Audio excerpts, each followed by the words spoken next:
दोस्तों, आपका हमारे YouTube channel the geography talk में आप सबका स्वागत है।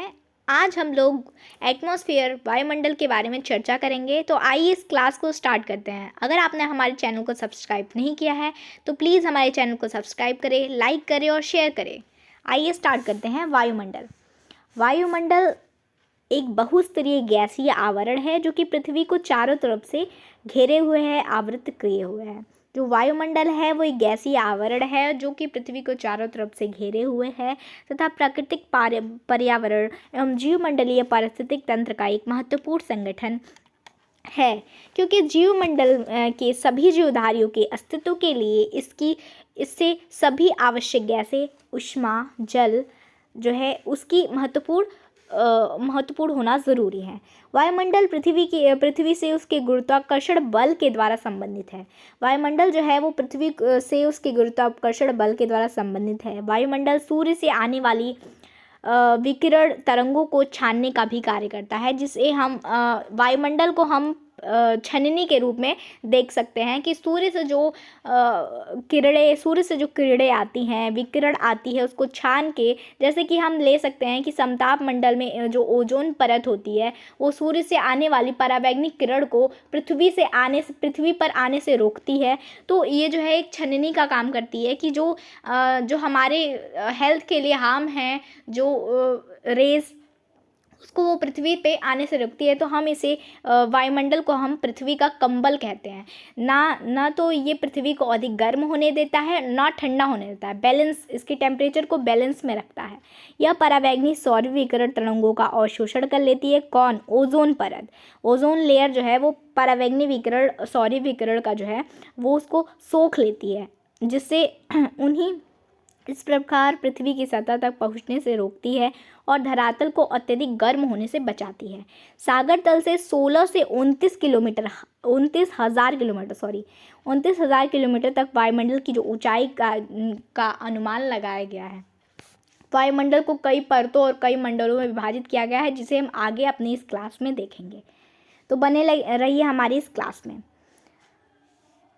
वायुमंडल का जो संगठन है, वायुमंडल जो है वो किससे बना हुआ है? पृथ्वी के चारों तरफ कई 100 किलोमीटर से हज़ारों किलोमीटर की मोटाई में व्याप्त गैसीय आवरण को जो है हम लोग वायुमंडल कहते हैं, जो हम लोग ने जान लिया है। पृथ्वी के गुरुत्वाकर्षण बल के कारण ही वायुमंडल उसके साथ टिका हुआ है। वास्तव में पृथ्वी का वायुमंडल बहुस्तरीय गैसीय आवरण है जो कि पृथ्वी के गुरुत्वाकर्षण बल द्वारा पृथ्वी की सतह से संबंधित है।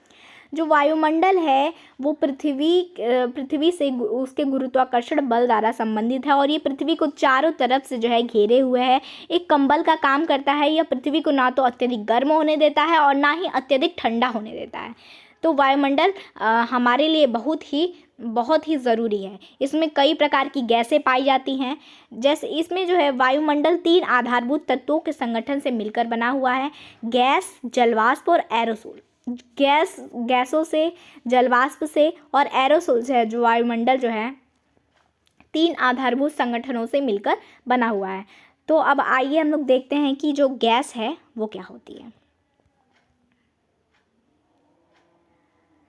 2 प्रकार की गैसों द्वारा वायुमंडल में गैसीय रचना हुई है।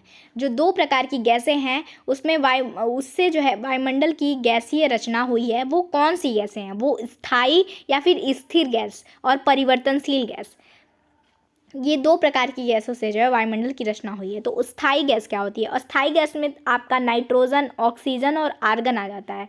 स्थायी गैसों में प्रमुख है आपका नाइट्रोजन, ऑक्सीजन और आर्गन प्रमुख गैसें हैं, जिसका वायुमंडल में गैसीय संगठन में हिस्सा क्रमशः 78% है। आप हमें कमेंट में ये बताइएगा कि वायुमंडल में सबसे अधिक प्रतिशत वाली गैस कौन सी है। तो वायुमंडल में सबसे अधिक प्रतिशत वाली जो गैस है वो नाइट्रोजन है और वो 78% पाई जाती है, और ऑक्सीजन 21% लगभग पाया जाता है, वैसे तो 20.9%।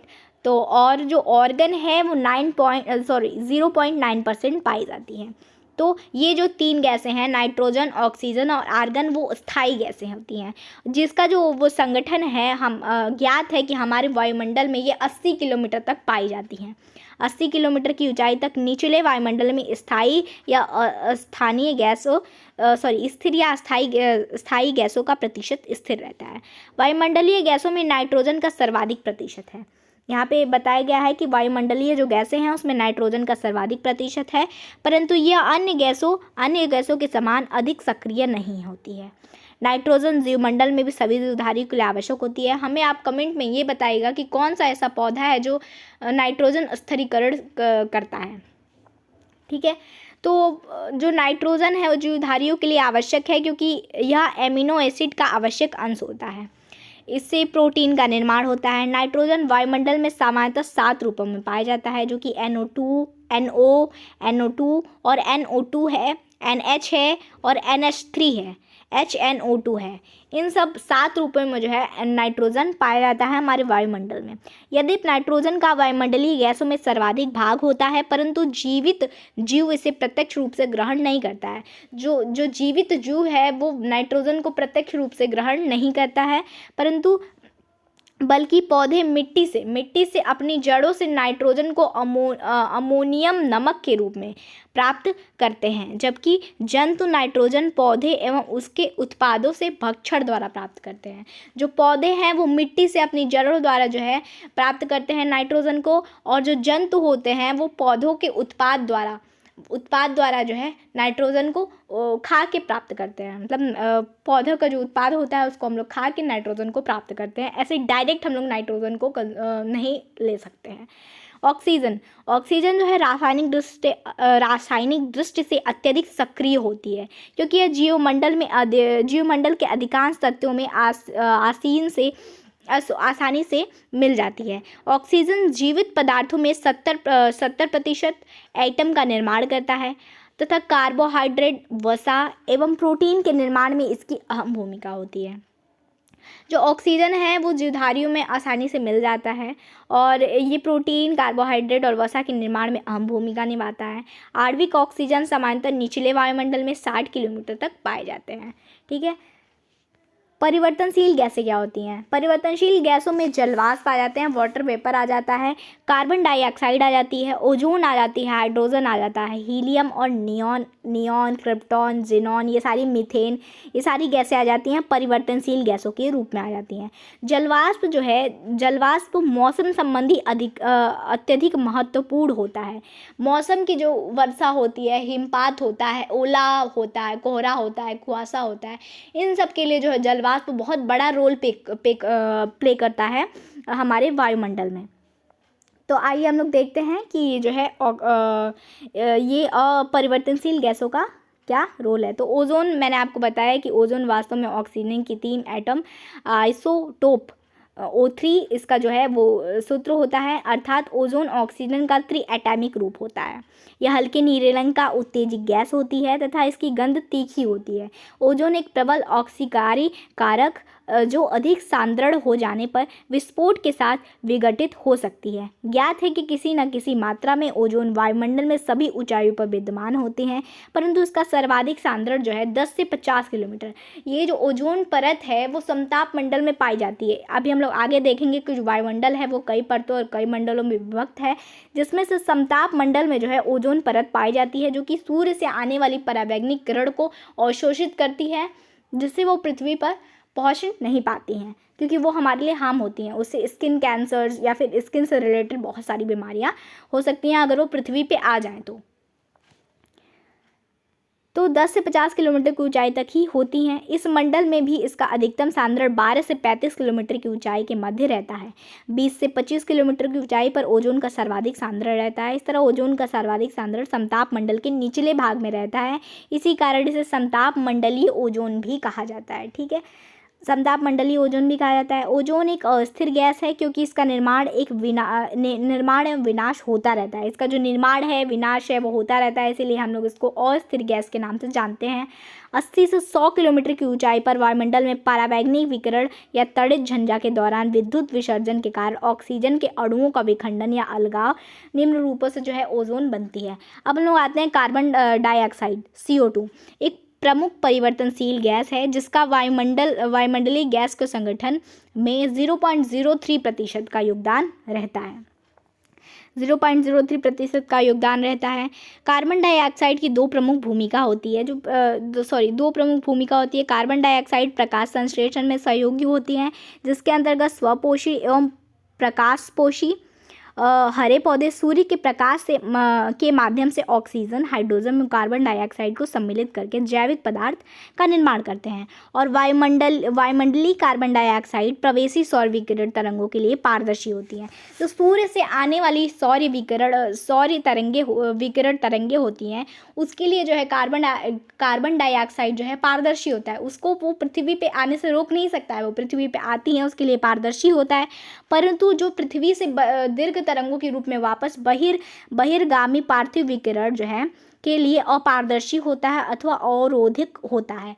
जो पृथ्वी से जो तरंगे वापस जाती हैं उसके लिए अवरोधक का काम करता है, उसको ये पुनः पृथ्वी पर भेज देता है, जिससे इस तरह कार्बन डाइऑक्साइड पृथ्वी से होने वाली बहिर्गामी विकिरण को पृथ्वी की ओर पुनः वापस लौटा देता है, जिस कारण जो है ग्रीन हाउस इफेक्ट देखने को मिलता है।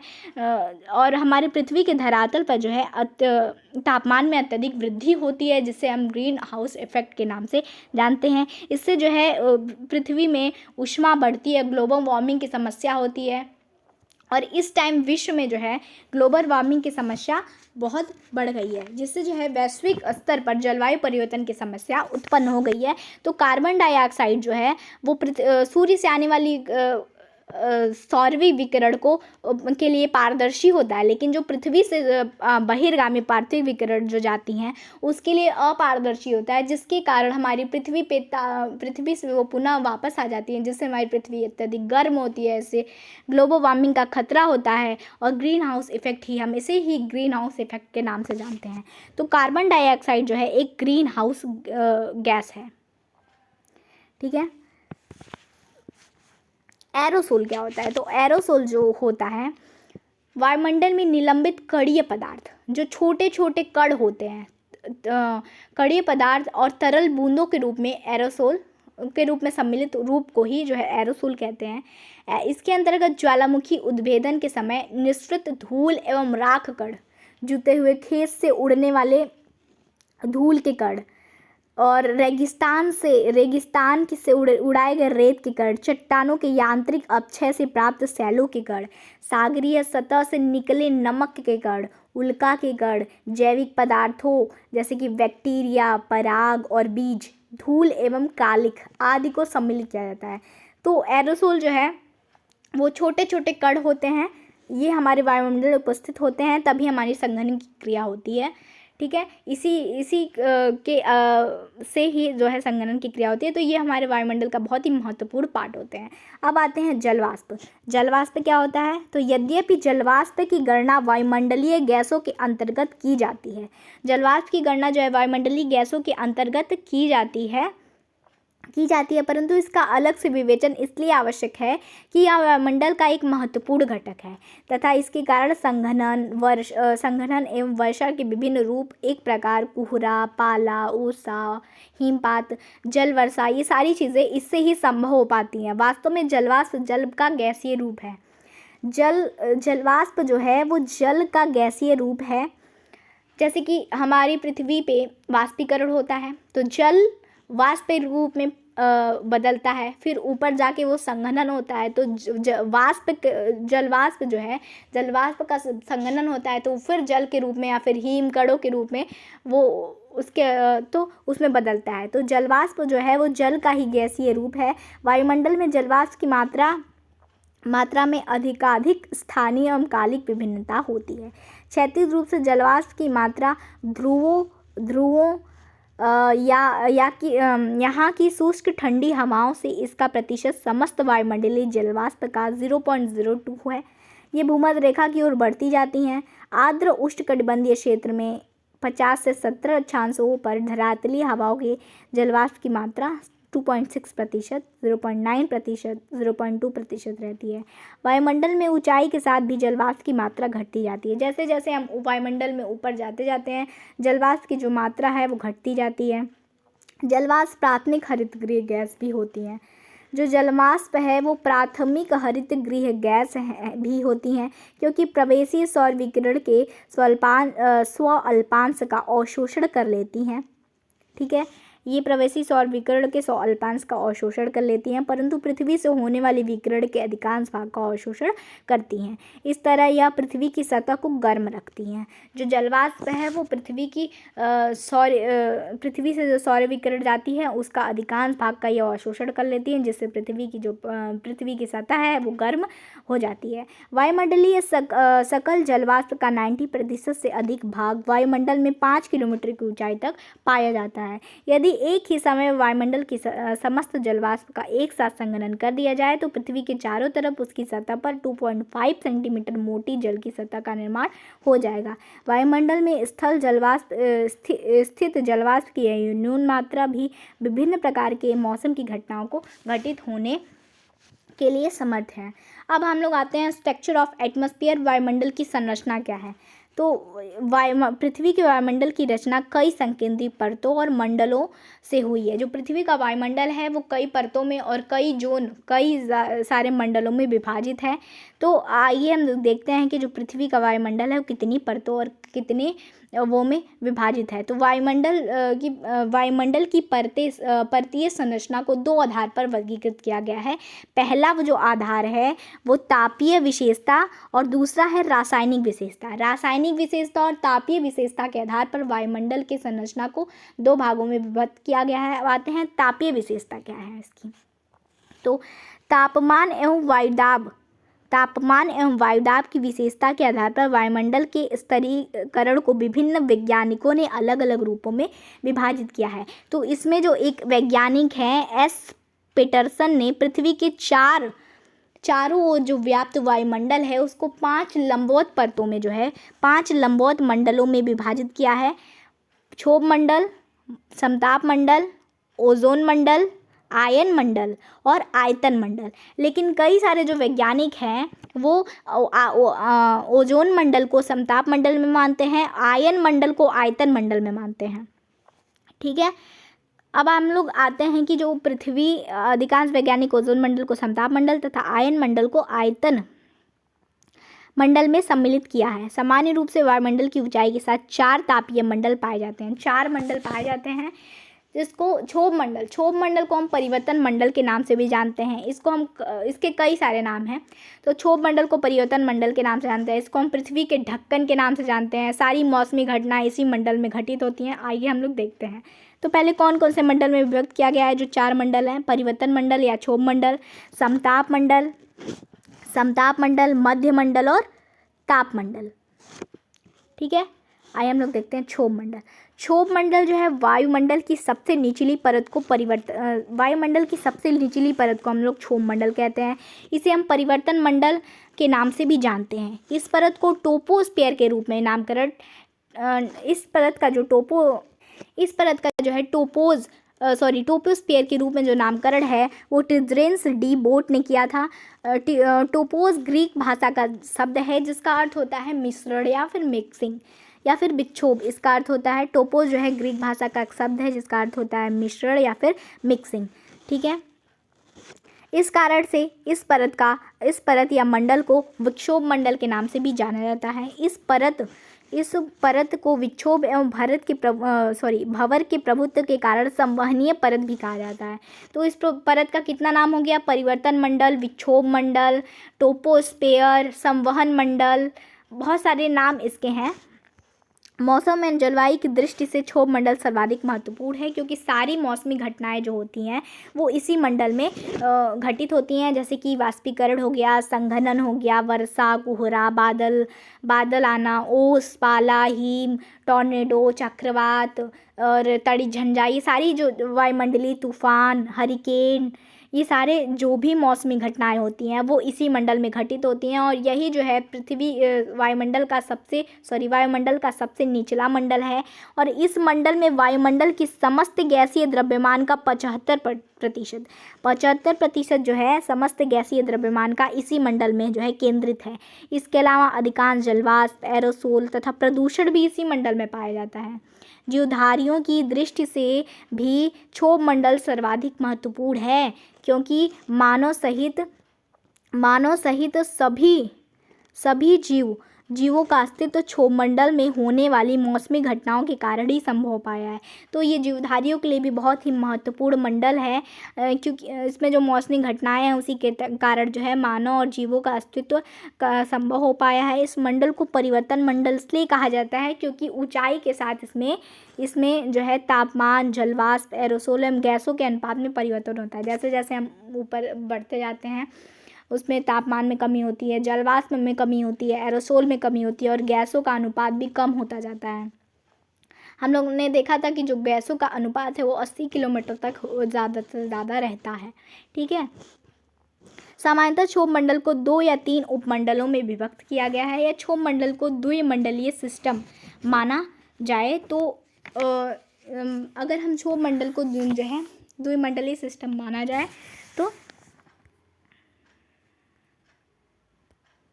तो जो क्षोभमंडल है वो उसको द्विमंडलीय सिस्टम के रूप में माना जाता है। इसको जो 2 भागों में बांटा गया है। निचली परत को हम घर्षण परत के नाम से जानते हैं। निचली जो उसकी परत है उसको हम घर्षण परत के नाम से कहते हैं, जिसकी ऊंचाई धरातलीय सतह से 1 से 3 किलोमीटर। इसकी जो घर्षण परत निचली परत है उसको हम घर्षण परत कहते हैं। इसकी जो धरातलीय सतह से इसकी ऊंचाई 1 से 3 किलोमीटर होती है।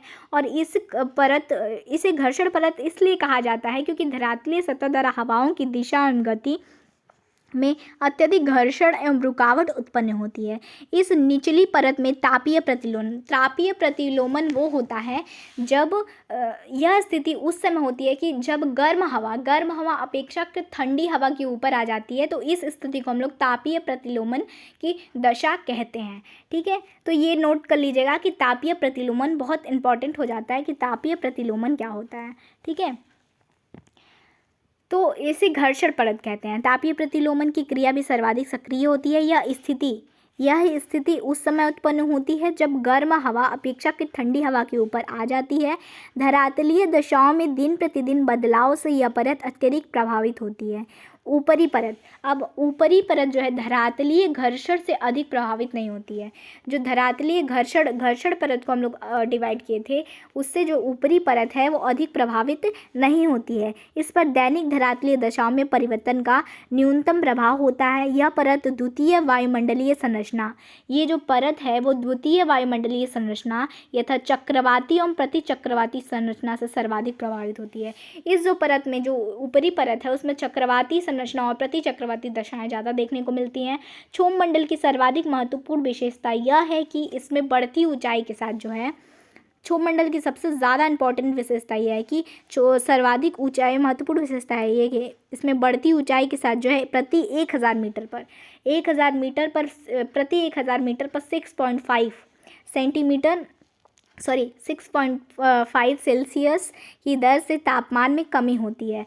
हम प्रति 1000 मीटर पर 6.5 जो है तापमान में कमी हो जाती है। तापमान की गिरावट की इस दर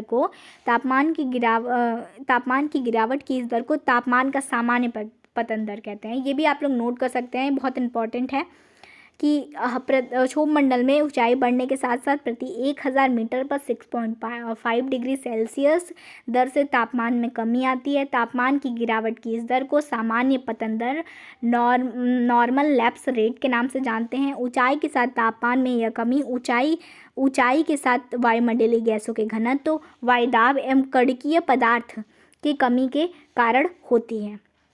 ठीक है। तो ये जो क्षोभमंडल है ये हो गया, इसमें तापीय प्रतिलोमन की घटनाएं होती हैं। अब वास्तव में टोपोस्फीयर का शाब्दिक अर्थ होता है मिश्रण या मंडल या प्रदेश। ठीक है। जबकि टोपोपॉज का अर्थ होता है जहां मिश्रण रुक जाता है। तो जो टोपोपॉज क्या है, क्षोभमंडल की ऊपरी सीमा को जो है हम लोग टोपोपॉज कहते हैं। या भूमध्य रेखा एवं ध्रुवों पर ऊंचाई जो है इसकी क्रमशः 17 किलोमीटर एवं 9 से 10 किलोमीटर होती है। इसकी ऊंचाई में मौसमी परिवर्तन होता रहता है। भूमध्य रेखा पर टोपोपॉज पर तापमान न्यूनतम है, परंतु ध्रुवों पर अपेक्षाकृत अधिक है। चूँकि ऊंचाई के साथ प्रति 1000 मीटर पर 6.5 डिग्री सेल्सियस तापमान कम हो जाता है, अतः यह स्वाभाविक है कि भूमध्य रेखा के ऊपर टोपोपाज की 17 किलोमीटर की ऊंचाई पर तापमान ध्रुवों की ऊपर टोपोपाज पर तापमान की अपेक्षा अधिक कम हो जाता है। ठीक है, अब हम लोग आते हैं समताप मंडल पे। टोपोपाज के ऊपर वाली परत को हम लोग समताप मंडल के नाम से जानते हैं। इस मंडल की जो खोज है सर्वप्रथम टिजरेंस डीबॉट ने किया था 1902 में। इस मंडल की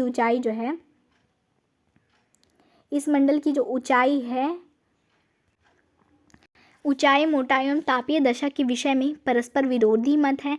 प्रारंभ में इस मंडल को समताप मंडल माना जाता था, मतलब समतापी मंडल माना जाता था, अर्थात इसे पूरे मंडल में तापमान ना तो ऊंचाई के साथ बढ़ता है और ना ही घटता है, वरन समान रहता है।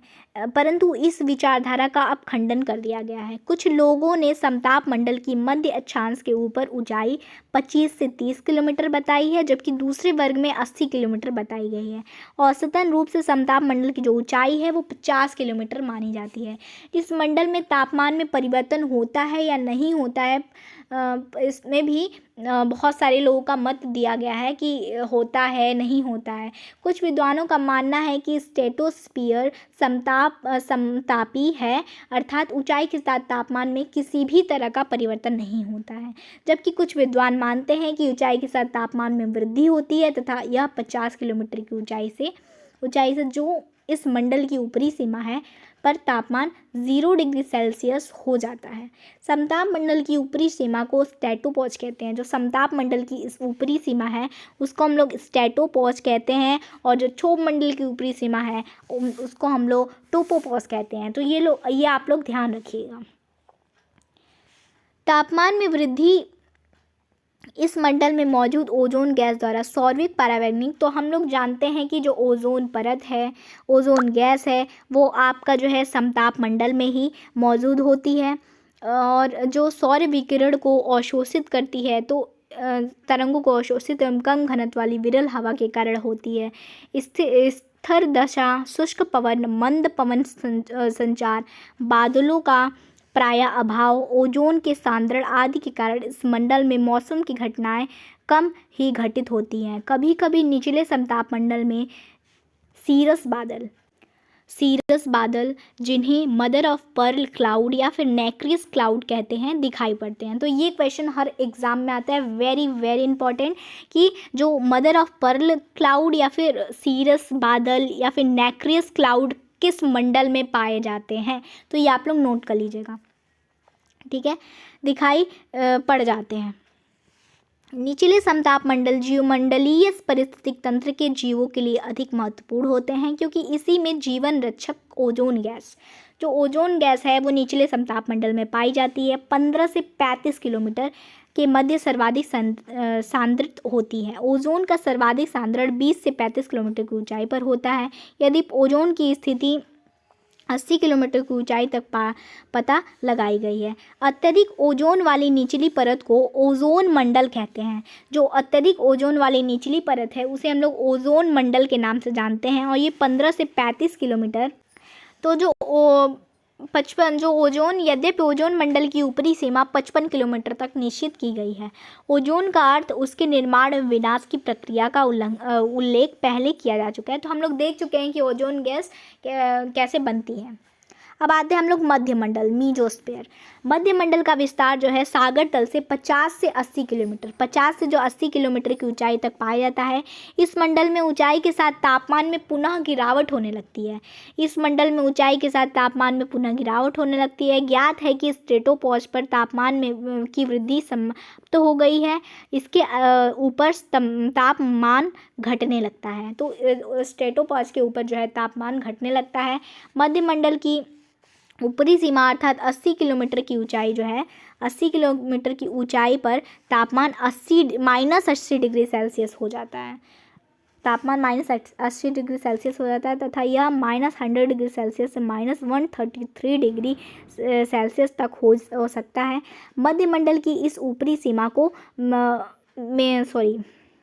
मध्यमंडल की इस ऊपरी सीमा को मेसोपॉज के नाम से हम लोग जानते हैं, मेसोपॉज के नाम से जानते हैं। कहते हैं इस सीमा के ऊपर जाने पर तापमान बढ़ने लगता है। वास्तव में 80 किलोमीटर की ऊंचाई के बाद मेसोपॉज तापीय प्रतिलोमन को इंगित करता है क्योंकि इसके नीचे कम तापमान रहता है परंतु उसके ऊपर अधिक तापमान रहता है। इस मंडल में नॉक्टिल्यूसेंट बादल, ये भी बहुत पूछा जाता है एग्जाम में, तो नॉक्टिल्यूसेंट बादल जो है, नॉक्टिल्यूसेंट बादल का ध्रुवों के ऊपर गर्मियों में दर्शन होता है। इस बादलों का निर्माण उल्का की धूल से एवं संवहनीय प्रक्रिया द्वारा ऊपर लाई गई आर्द्रता के सहयोग से संघनन होने से होता है। इस परत में वायुदाब बहुत कम होता है जो कि 50 किलोमीटर की ऊंचाई अर्थात स्ट्रेटोपॉज पर 1.0 मिलीबार तथा मेसोपॉज पर 0.01 मिलीबार होता है। तो इस परत में जो है वायुदाब बहुत कम होता है। नॉक्टिल्यूसेंट बादल मिलते हैं जो कि ध्रुवों पर गर्मियों के टाइम कभी कभी दर्शन इसके हो जाते हैं। इसमें तापमान जो है कम होने लगता है। तो ये जो है बात याद रखने वाली बात है। अब हम लोग आते हैं थर्मोस्फेयर पे, तापमंडल जिसे हम लोग तापमंडल कहते हैं। मध्यमंडल के ऊपर स्थित वायुमंडल के भाग को तापमंडल कहते हैं, जिसमें बढ़ती ऊंचाई के साथ तापमान तीव्र गति से बढ़ता है परंतु अत्यंत कम वायुमंडलीय घनत्व के कारण वायुदाब न्यूनतम हो जाता है। इसमें भी बढ़ती ऊंचाई के साथ जो है तापमान तीव्र गति से बढ़ता है, वायुदाब न्यूनतम हो जाता है। यह अनुमान किया गया है कि तापमंडल की ऊपर सीमा जो अब तक निश्चित नहीं की जा सकी है पर तापमान जो है 1700 डिग्री सेल्सियस रहता है। ज्ञात है कि इस उच्च तापमान का साधारण थर्मामीटर से मापन नहीं किया जा सकता क्योंकि यहाँ पर वायुमंडल गैस से अत्यधिक न्यून घनत्व के कारण बहुत अधिक हल्की हो जाती हैं। यही कारण है कि यहाँ पर हाथ बाहर फैलाए जाए तो गर्मी महसूस नहीं होगी। विशिष्टताओं में विभिन्नताओं के आधार पर मध्यमंडल को 2 उपमंडलों में विभक्त किया गया है जिसे हम आयन मंडल कहते हैं। तो आयन मंडल का वायुमंडल में सागर तल से 80 से 640 किलोमीटर के बीच विस्तार पाया जाता है। जो आयन मंडल है वो 80 किलोमीटर से 640 किलोमीटर तक इसका विस्तार पाया जाता है। इस मंडल में ऊंचाई के साथ कई परतों का निर्धारण किया गया है, जैसे कि परत डी हो गया, परत ई हो गया, परत एफ हो गया और परत जी हो गया। परत डी का विस्तार 80 से 99 किलोमीटर के मध्य है। यह परत निम्न आवृत्ति वाली रेडियो तरंगों का परावर्तन करती है, अर्थात यह निम्न आवृत्ति वाली रेडियो तरंगों के सिग्नल को वापस भेज देती है, परंतु मध्यम उच्च आवृत्ति वाली रेडियो तरंगों के सिग्नल को सोख लेती है। यह परत सूर्यास्त के बाद ही लुप्त हो जाती है। तो ये याद रखने वाली बात है कि जो परत डी है वो सूर्यास्त के बाद लुप्त हो जाती है। ये मध्यम एवं उच्च आवृत्ति वाली रेडियो तरंगों के सिग्नल को सोख लेती है, ठीक है, और जो निम्न आवृत्ति वाली तरंगों के सिग्नल को वापस भेज देती है और ये सूर्यास्त के बाद लुप्त हो जाती है क्योंकि वो सौरवी विकिरण से संबंधित होती है। ई परत क्या है? तो ई परत को कैनिली हेवी साइड परत के नाम से भी जाना जाता है। इसका जो विस्तार है वो 99 से 130 किलोमीटर की ऊंचाई तक सीमित होता है। यह परत मध्यम एवं उच्च आवृत्ति वाली रेडियो तरंगों को परावर्तित करके पृथ्वी की ओर वापस भेज देती हैं। इस परत का निर्माण सौरवीय परावैगनिक फोटान का नाइट्रोजन एवं नाइट्रोजन अणुओं के साथ अभिक्रिया होने से होता है।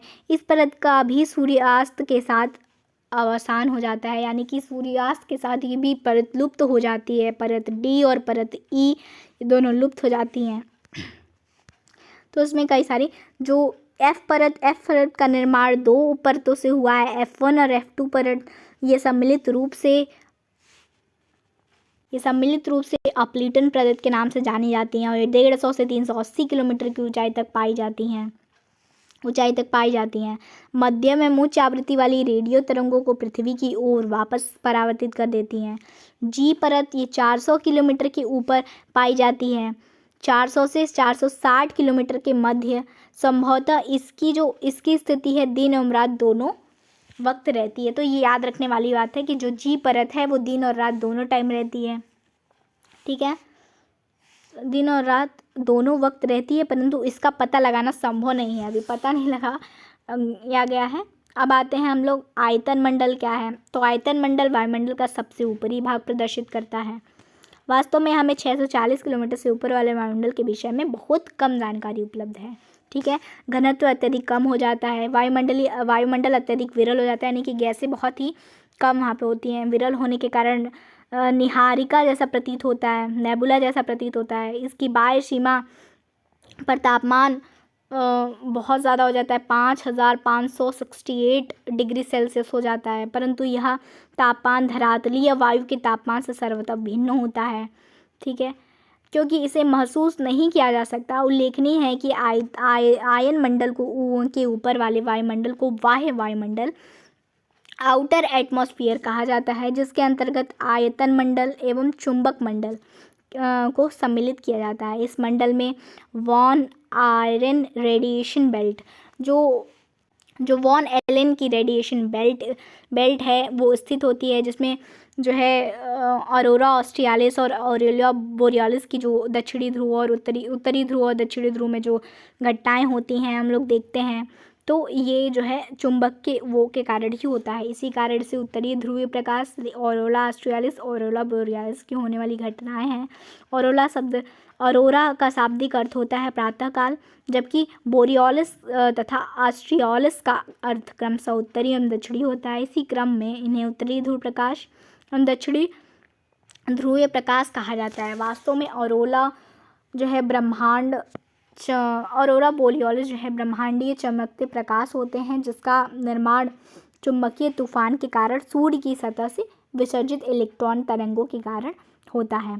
ऑरोरा ध्रुवीय आकाश में लटकते विचित्र बहुरंगी आतिशबाजियाँ की तरह दिखाई पड़ते हैं। ये प्रायः आधी रात के समय दृष्टिगत ध्रुवों पे जो है ये बहुत दिखाई देते हैं और बहुत ही सुंदर होते हैं। ये जो है चुंबकीय तूफान होते हैं। चुंबकीय तूफान के कारण सूर्य की सतह से विसर्जित इलेक्ट्रॉनिक तरंगों का कारण होता है। ये रासायनिक विशेषता जो समताप मंडल है, जो रासायनिक संगठन के आधार पर वायुमंडल को दो बृहत मंडलों में विभक्त किया गया है, सममंडल और विषम मंडल। तो सममंडल में 3 परतें आती हैं, विषम मंडल में 3 परतें आती हैं। सममंडल में आता है क्षोभ मंडल, समताप मंडल और मध्य मंडल, टोपोस्फेयर, स्ट्रेटोस्फेयर और मेसोस्फेयर। और जो विषम मंडल है उसमें आपका जो है विषम मंडल का सागर तल से 90 किलोमीटर की ऊंचाई तक विस्तार पाया जाता है। इस मंडल की विभिन्न परतों के रासायनिक एवं भौतिक गुणों में अंतर पाया जाता है। इस मंडल में गैस की 4 सुस्पष्ट परतें पाई जाती हैं: आणविक नाइट्रोजन परत, एटॉमिक ऑक्सीजन परत, हीलियम परत, एटॉमिक हाइड्रोजन परत। विषम मंडल के सबसे ऊपरी भाग का प्रतिनिधित्व करती है कौन? एटॉमिक हाइड्रोजन परत। इसमें 4 जो है परतें पाई जाती हैं: आणविक नाइट्रोजन परत, ऑक्सीजन परत, एटॉमिक ऑक्सीजन परत, हीलियम परत और एटॉमिक हाइड्रोजन परत, जो कि विषम मंडल के सबसे ऊपरी भाग का प्रतिनिधित्व करती है। यह परत 3500 किलोमीटर से लेकर वायुमंडल की ऊपरी सीमा तक विस्तृत है। धन्यवाद। अगर आपको हमारी वीडियो पसंद आई हो तो उसको अपने दोस्तों के साथ शेयर करें और लाइक करें, सब्सक्राइब करें। बने रहें हमारे चैनल पर। धन्यवाद।